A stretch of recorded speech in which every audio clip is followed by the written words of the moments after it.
This channel does not promote any violent, harmful, or illegal activities. All content provided by this channel is meant for an educational purpose only. আমরা রাজনৈতিক কাজ করতে গিয়ে আক্রান্ত হচ্ছি, সামাজিক কাজ করতে গিয়ে আক্রান্ত হচ্ছি, আমাদের পারিবারিক কারো অনুষ্ঠান অ্যাটেন্ড করতে গেলেও আক্রান্ত হচ্ছি, আমরা সেবা কাজ করতে গেলে আক্রান্ত হচ্ছি। আমার পাশে নিখিল দে দাঁড়িয়ে আছেন, দিনহাটা কোর্টে হাজিরা দিতে গিয়ে আক্রান্ত হয়েছেন। সুশীল বর্মন ট্রেনের টিকিট কাটতে গেছিলেন, আক্রান্ত হয়েছেন। বরেন বর্মন মন্দিরে পুজো দিতে গেছিলেন, আক্রান্ত হয়েছেন। কতভাবে বলবেন? খগেন মুর্মুর ওই রক্ত দেখার পরে আপনাদের কি কারোর এতটুকু সন্দেহ আছে যে পশ্চিমবঙ্গটা লুম্পেন, গুন্ডা, জেহাদি, মস্তান তাদের হাতে চলে গেছে? 72 ঘন্টা হতে যায়, এফআইআর নেম লোকেরা একটাও অ্যারেস্ট হয়নি। এর থেকে লজ্জার কি আছে? চারোর নাম এফআইআর নেই। ও তৃণমূলের সঙ্গে কথা বলে বন্দোবস্ত করে ওদের নিয়েছে। যেগুলোকে নিয়েছে তৃণমূল ওদেরকে পুলিশকে তুলে দিয়েছে, কারণ পুলিশ জানে একদিকে এসটি কমিশন, একদিকে স্পিকারের চাপ, অন্যদিকে কলকাতা হাইকোর্টে আজকে ভ্যাকেশন বেঞ্চে মহামান্য জাস্টিস ওম নারায়ণ রায়ের বেঞ্চে মুভ করা হচ্ছে for NIA or any central agency investigation through court monitoring. বলছি কোর্ট মামলা করার অনুমতি দিল হাইকোর্ট আজকে খগেন মুর্মুর সহ যে হামলার ঘটনা এবং এনআইএ তদন্তের আবেদনে জনস্বার্থ মামলা কোর্ট মামলা করার অনুমতি দিল। ঠিক লাইনে আছে। পুলিশ কাজ করেনি 72 ঘন্টা, এফআইআর নেমরা অ্যারেস্ট হয়নি, তার জন্য যেখানে গেলে অ্যারেস্ট করা যায় সেই ব্যবস্থা হয়েছে। ছাড়াছাড়ির কোনো সিন নেই। আইডি পথে বিচার বিভাগের মাধ্যমেই আমরা যা করার করব। আর সিবিআই তদন্তের চেয়ে আরও একটা মামলা দায়ের করা হয়েছে আজকে। এফআইআরকারী নিজেই হাইকোর্টে পুলিশের ভূমিকা নিয়ে মামলা করেছেন এবং দুটো মামলা দায়ের। হ্যাঁ, প্লেস অফ অকারেন্স আলাদা আছে, টাইম আলাদা আছে। 3টে এফআইআর ইনিশিয়েট হয়েছে, 3টে এফআইআরেই পুলিশ ইনঅ্যাকশন আছে, তার জন্য যা যা করার করা হবে। বলছি দাদা, একটা বিষয়, আপনার ওপর সেন্ট্রাল ফোর্স থাকাকালীনও আক্রমণ হলো, প্রত্যেক সিকিউরিটি রয়েছে প্রত্যেকে, তা সত্ত্বেও এভাবে আক্রমণ। সেন্ট্রাল ফোর্স তো কালকে মনোজোর আর সিআইএসএফ মার খেয়েছে। হ্যাঁ, মানে এটা কেন? সেন্ট্রাল ফোর্স নিজেকেই রুখতে পারছে না, মার খাওয়া। কি করবে? গুলি করবে। আপনারা অনেকেই চাইতে পারেন, আমরা পক্ষপাতী নয়। আর তাছাড়া যে ধরনের মব এগিয়ে আসে তাতে ওই একটা দুটো বা আমার সঙ্গে একটু বেশি থাকে, 10-12টা থাকে, তাদের পক্ষে এটাকে কন্ট্রোল করা সম্ভব নয়। কারণ লোকাল পুলিশ এই ভালনারেবল মবকে সাপোর্ট দেয়, এটা একটা ফ্যাক্টর যেটা কোনো রাজ্যে হয় না।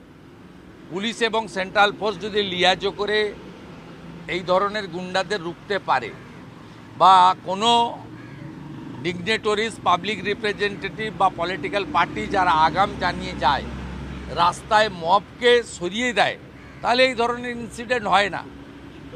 পুলিশ দেখছে মব জমা হচ্ছে, পুলিশ সামনে দাঁড়িয়ে দাঁড়িয়ে মস্করা করছে। বারুইপুরে কি হলো? বারুইপুরে 1,500-এর বেশি জিহাদি বাংলাদেশ থেকে আসা মুসলমান রোহিঙ্গাদের জড়ো করে পুলিশের সামনে, প্রায় 500 পুলিশ ছিল, পুলিশ হাত দিয়ে ব্যারিকেড করে ওদেরকে বলছে তোমরা গাড়ির উপরে লাঠি মারো, ব্ল্যাক ফ্ল্যাগ দেখাও, অশ্লীল অ্যাবিউসিভ ল্যাঙ্গুয়েজ বলো, বাপ তোলো, মা তোলো, থুতু ফেলো, জলের বোতল ছোঁড়ো। পাথরটা ছিল না, খাগড়াবাড়িতে পাথর ছিল, বুলেট প্রুফ গাড়ি ছিল, তাই বেঁচে গেছি। খগেন মুর্মু, শঙ্কর ঘোষের গাড়িতে বুলেট প্রুফ ছিল না, তাই বড় বড় পাথর পড়েছে। কাঁচ তো আর বলে ঢুকবে না, চোখে লাগলে চোখ নষ্ট হতো, চোখের নিচের হাড় ফ্র্যাকচার হয়েছে। 6 সপ্তাহ ট্রিটমেন্ট চলবে ওনার। বলছি এটা কি শীতল কুচি করার প্ল্যান ছিল? হ্যাঁ, আগরতলা যারা তৃণমূলের প্রতিনিধিরা গেছে তারা বলছে অবাধে বিজেপি নেতারা বাংলায় ঘুরতে পারে, কিন্তু অবাধে বিজেপি নেতারা বাংলায় ঘুরতে পারে, কিন্তু আপনারা তো এই তো ঘুরলো খগেন মুর্মু। এর আগে সিরাকলে JP Nadda ঘুরেছিলেন।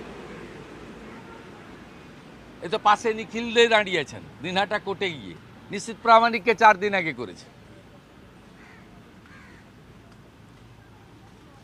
ED, CBI, NIA, income tax সবাই মার খায়, আপনারা মার খান।